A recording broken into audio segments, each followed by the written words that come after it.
Okay, this is the fourth part in this series devoted to Improv Card Magic. Now today we need 10 card packets, and in particular we will need 3 piles of 10 cards each. So let's go ahead and just deal those out. So 1, 2, 3, 4, 5, 6, 7, 8, 9, 10. There we go. 10 random cards. 1, 2, 3, 4, 5, 6, 7, 8, 9, 10. And then 1, 2, 3, 4, 5, 6, 7, 8, 9, 10. There we go. 3 piles of 10 random cards each. Now, if you've been watching this series at all, you know what happens next. What we're going to do is we're going to look at each of these piles one at a time and decide on what particular structure to go with for the reveal. And once the cards have been mixed thoroughly, we will reveal the pairs that we made note of at the beginning. Okay, now the next packet could be used as a mirrored packet or a 2-cycle. We'll just wait and see how strong things are. Okay, so let me just put this out here and just see what we find.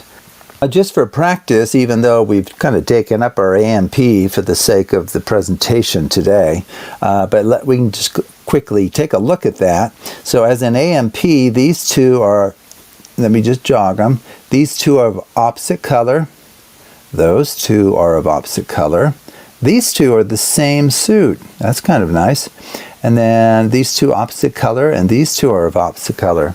So what you could say if you went with this is at the end, all of the pairs, all 5 pairs, would be of opposite color except for one. And it wouldn't be too much to remember that it's the ace and 4 of spades.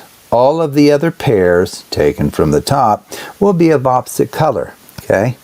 So if you consider that we have 1, 2, 3, 4 red and 6 black, for you to see in your mind's eye that they're all of opposite color except for one, and then you're able to name the one that stands out as different, namely the ace of spades and the 4 of spades, that would be mind-blowing to any spectator.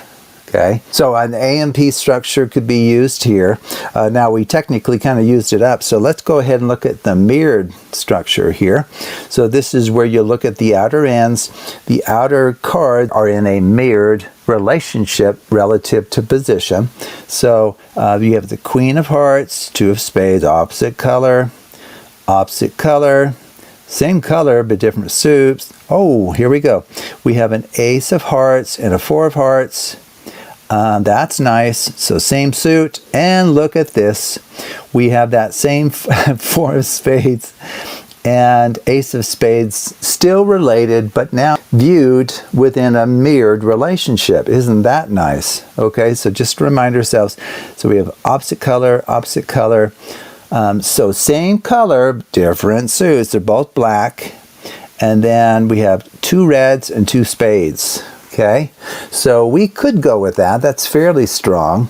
You can say that you've matched them up where one pair is a pair of hearts, one pair is a pair of spades, and then there's some other black pair as well, but they don't match in suit, and then the other pairs don't match in color. Okay, so that would be one way to kind of think about it. But let's go ahead and take a look at the cycle situation as well and see if that might be a little more interesting even. Okay, so this is where you break it off into a group of 5 cards. So 1, 2, 3, 4, 5, and then 1, 2, 3, 4, 5, right? And now, oh, that's nice. So the 2 of spades and the ace of spades are related by position. So if we view this as a 2-cycle, we would reveal them as a pair at the end. We have a red 10 and a red 4, different suits. Okay. We have a black 3 and a black jack of different suits. And then we have different colors here for the 8 and the 4, and then different colors here for the 4 and the queen. Okay, so here if we were to go with this as a 2-cycle structure, we could say there are 1, 2 black pairs, and one of them is a set of spades, and then there's 1 red pair, and those are of different suits. Okay, so I mean that's fairly strong as well. But I may do something a little different here. I'm going to jot down 5 numbers again, and if you want to see if you can figure out what these numbers refer to, that would be great. If not, I'll clearly explain what they're referring to at the end. Okay, so here are our 5 numbers that I've written down, and these would perhaps be a bit difficult to store in short-term memory. So having a little piece of paper and just jotting down, you can always claim things like, well, I'm just jotting down the identities, or I'm just jotting down information about the cards that you actually randomly chose, which is true. And then we're going to mix them and have you mix them. Actually, as a spectator, you're going to make all of the important decisions. Okay, so here are the numbers that I've written down. Now this time I don't believe I've made any mistakes, so we'll just leave it as is. Okay, very good. So this is going to be viewed as a mirrored packet. Okay. Okay, well why don't we work with the mirrored packet next. We still have our 2-cycle up here. Okay, so if we view this as mirrored, and that's how I viewed it at the beginning, I wrote down some information here if you remember, based on this packet. And secretly, it was based on this packet while viewing it as a mirrored packet. Okay, so that's why I came up with these particular numbers. Okay, so the thing to just realize is if we're wanting to preserve the pairings that I made note of, I wrote down information about those pairings that I want to be correct in the end, I need to treat this as a mirrored packet. Well, what does it mean to treat it like a mirrored packet? That means you need to apply shuffles that either preserve mirrored packets or convert it to other known packet structures that you can then either preserve or then convert those to others, and then eventually convert it all the way back to something that is usable, that gives you your special pairings. Okay, kind of like we did here with the swapping procedure. Okay, so since this is mirrored, as you know, the stay stack principle is in force. And so when it comes to mirrored constructions, there's a whole bunch of different shuffles that will leave mirrored packets unharmed. Now, it will move the cards around. The cards will be changing position, but they will be maintaining a mirrored structure among them, okay, a mirrored relationship. Okay, so what I recommend here, you wouldn't have to, but I thought, okay, well, we can do an even or odd up jog. Those preserve mirrored structures, and you can see that on line 11 right here. So why don't we do an even up jog? You can actually give the spectator the choice. You can say, would you like me to do an even or odd up jog? So let's do an even. So this is where you push forward or jog forward the even position cards. So I'm jogging forward the card in position 2, 4, 6, 8, and 10. Okay, and then you just strip those out, those cards. Okay, these were in the even positions, these were in the odd positions over here, and the spectator is free to tell you how to stack these, and it will still preserve the mirrored relationship among the cards. So maybe they'll have you put the right pile on top of the left. That's just fine. Okay, so this is still mirrored. Oh, now think about it. The stay stack principle allows you to deal out a packet of, if it's a mirrored pile, mirrored packet, you can deal out the cards into any number of piles where that number of piles is a divisor of the packet size. So for example, for 10 cards, the two divisors are 2 and 5. Okay? Now we've already dealt a mirrored configuration of the cards into two piles, left, right over here, but we can also deal it into 5, since 5 also is a divisor of 10.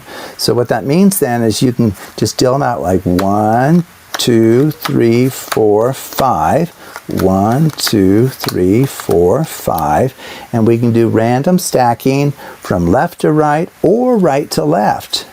So just ask the spectator which of those two they would prefer, and it is a free choice. So this is still mirrored. Okay. Now what we're going to do is we're going to Klondike pairs to the table. Now you probably remember when you do that you get something called a DMP. Okay, so a DMP, if you remember the larger hidden structures diagram that we showed you earlier in this series, a DMP is off here to the right of a mirrored packet. So these are mirrored packets here. So if you come over here, straight over, you'll see that there's a K. It's probably small, but that's a little K right there, Klondike. So if you just Klondike pairs either into a single pile or into distinct piles, which is what we're going to do here, you get something called a DMP. And so really what you would be doing is you would be grouping together again the pairs that you made note of at the beginning, the ones that have a special relationship that relates to these numbers I wrote down at the beginning, right? Okay, so if we Klondike pairs to the table, we technically will get what's called a DMP. Okay, so we'll go ahead and do that. Now think about it. Once you have a DMP, what can you do with those pairs? I mean, because they're already the special pairs of interest. So let's go ahead and do it first. So I'll put a pair there, maybe a pair way down here, maybe one over here, one up here, and then one in the middle. Okay? So these are the exact pairings that I made note of at the beginning. Well, guess what that allows you to do? Think about it. Maybe I'll put this one up here. So once you have a DMP, you can randomly stack these pairs. This is far more powerful because with some of the stacking, we might say left to right or right to left, that kind of thing. Here, the spectator can freely stack the pairs however they like. So you can say, well, which pair would you like me to pick up first? And maybe they'll say that one. Which one next? This one. Then this one up here. And then the one down here. That's fine. And then the one up here. Okay. Well, think about it. What will this be now? What kind of structure will this be? If you randomly stack these distinct mirror pairs, will you not now have an AMP? Will it now not be the case that in pairs taken from the top, these will be the special pairs that I made note of at the beginning? Okay, so this is really an AMP now. So we're right here. So once it's an AMP, there's a whole host of things you can do. I'm recommending that we do this RLR. Do you remember that? RLR. The first R there is for, quote, random. So RLR will convert an AMP to a 2-cycle. Okay? And what's interesting here is that's all this one does. It won't help us in any other way. Okay? And it's a pretty powerful little thing. Mixing, because you're giving the spectator a random choice that really seems like it should make a difference. Well, it ends up that it doesn't because this is an AMP. Okay, so what is an RLR again? Okay, so remember, this is where you just do a left, right. Now, instead of going left, right again, left, right, the next level, you can put this anywhere. So maybe you want it there, but then you do need to finish that level, the second level. This one can go either side, have the spectator tell you where, finish that level. This one can go there, this one can go there, and then just, finish each level as you go. And now if you stack these in either order, this is a 2-cycle now. So you have a 2-cycle structure. Well, once it's a 2-cycle, you can do random cuts, which is wonderful, or a far more impressive is the Charlier shuffle, top to bottom, bottom to top, top to bottom, bottom to top. And do as many of those as you like. It won't hurt this, okay? And now what we're going to do to kind of finish is I've drawn a little diagram here, a little pentagon. Not a very good one, but the idea is you distill into 5 piles, so maybe you can do like 1, 2, 3, 4, 5. 1, 2, 3, 4, 5. Well, think about what that's going to do. If this was a 2-cycle structure, that's where you have like a 1, 2, 3, 4, 5, followed by a 1, 2, 3, 4, 5. You have a repeating pattern. Well, if I go 1, 2, 3, 4, 5, I've put the first 5 cards all on different levels. Now the next card is technically associated with that first one I put down, namely a 1. So it's like putting another 1 here, another 2 here, 3 here, 4 here, 5 here.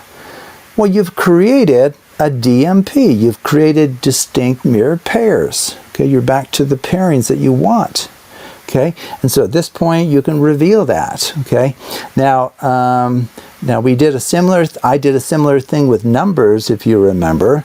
So maybe this time, why don't we do it a little differently this time than I did it for the AMP. I'm just kind of moving these. Okay, so do you remember what I did here? So this is for mirrored. That's what we started with. So you could bring out your paper and say, well, you know, for some reason, as I was just looking at those cards, I could hear in my mind's eye a sequence of 5 numbers, kind of like 5 random numbers. So I thought, maybe I should write these down. The universe is trying to tell me something. Well, the first number I wrote down is a 24, and at this point you can show them the list so they can check it in a minute.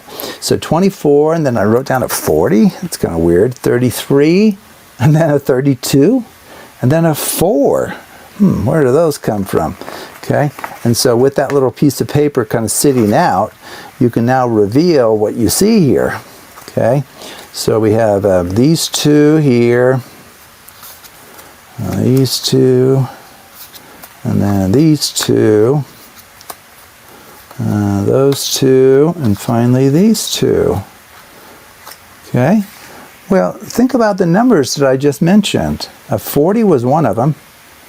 You see a 40 hiding in here somehow? Or how would those numbers be related to these? And so you can maybe get the spectator started by just pointing out something. You say, well, one of the first number I wrote down was a 40. Well, I guess what's kind of interesting is 4 times 10 is 40. Well, that's kind of curious. What was the next number I wrote down? Oh, I guess the first number I wrote, sorry. The first number I wrote down was a 24. Didn't remember that right. So is there like a pair here that somehow kind of relates to the number 24? Well, there is, right? The 2, the queen is 12, right? 2 times 12 is 24. That's kind of interesting. What was the other number? I wrote down a 40. Oh, wait a second. 4 times 10 is 40. No way. There's no way that these are all right. What was the next one? 33, 32, and 4. Is there a 33 out here?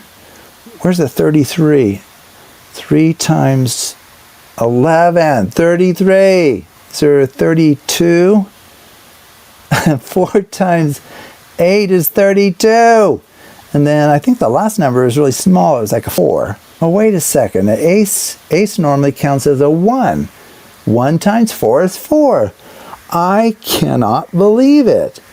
Those 5 numbers that I just kind of felt had some connection with these 10 cards ended up giving us the exact products of the card values within each pair.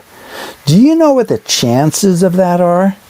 Extremely small, right? And they'll agree with that, okay? So anyway, that's another little way to use your knowledge about these cards and being able to preserve the cards in pairs throughout quite a bit of mixing, in which the random choices that are offered are outside of your control, and the spectator is free to stack pairs however they want, or stack from left to right or right to left, or do an even up jog, an odd up jog, or maybe do a mange, over, under, over, whatever it might be. And especially with this one here, if the spectator kind of thinks back, how they decided to kind of like stack those, they would think, man, if I had only changed even one of those decisions, this thing would not have worked out the way it did, would not have worked out perfectly. I would have foiled him. Well, it seems like that should be true, but it is not true, because an RLR will always convert an AMP to a 2-cycle. Always. It's guaranteed. Okay? So there's many places, if they think back in time and think, oh man, if I had just chosen a little differently, this wouldn't have worked out, you know, and that would be a very reasonable conclusion to draw, even though it's wrong. Okay? And the mathematics shows that it's wrong. Okay? The mathematics guaranteed that you would succeed, actually.